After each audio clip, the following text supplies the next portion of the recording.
The truth be say we miss Raphinha and we are missing the services of Raphinha and Yamal also. And if you watch this game, wetin dey pain me no be say we lose this match o. Na say we lose am and we no play anything. We lose this match and there was no attack. There was no bite, there was no force in that attack. And why the thing dey pain me?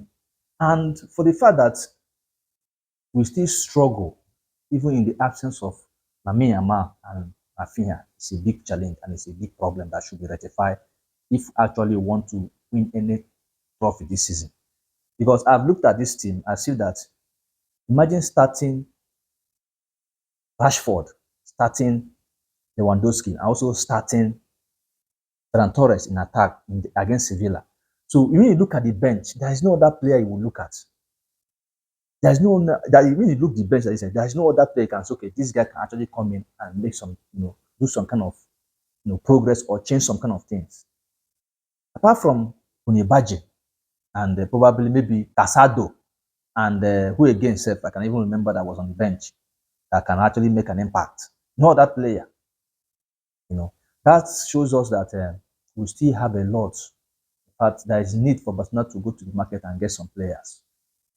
And again, when you look at some of the things that happen in this game, and you begin to question why we still have players like Araujo in that team.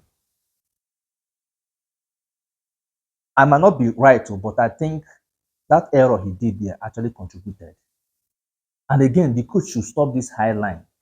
But I was hoping that in the first half, you could have analyzed the first half game and looking at how to sort out that highline issue. Because I saw that highline was a bit problem in that first half. Keeping that highline, and these guys mastered it. But the way they were even beating that highline, I cannot even remember of any time they were flagged off for offside. I don't remember in the first half. But he kept with the same system in the second half. The only changes he did were just to remove Araujo and brought in Garcia, who came in and did some kind of, tried his best in that midfield. I want to know, why is Christensen always on the bench? Why is Araujo always being preferred ahead of Christensen? It's a question that I need answer to, because it seems like Christensen is a more reliable player than Araujo. But it seems that the coach prefer playing Araujo ahead of Christensen. That's where I don't understand. I need to be clarified in that aspect. But I think you see Lamine Yamal, you see Raphinha will miss these two players. And they will be a very key players if we actually want to win any tangible thing this season. And we must make sure we protect these players. That's my take for this. I think this should be the last video for today. I'm even fed up with